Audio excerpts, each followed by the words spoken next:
Hi everyone, welcome back to another video from Webtech Tutorial. In today's video, I'm going to be showing you how to download Imprint application on your iOS device. So let's dive into the video. First of all, go ahead and open your App Store.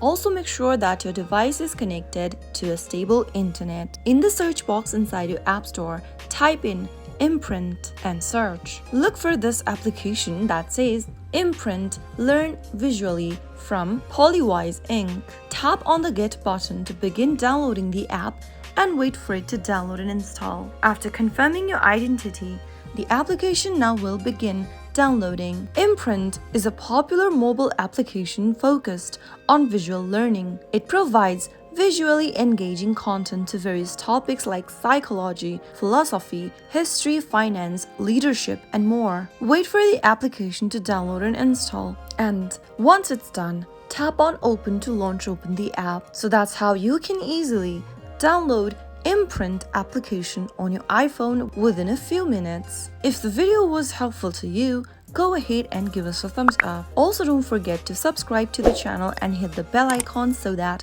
you never miss another update from us. I will see you again in the next video. Thank you for watching.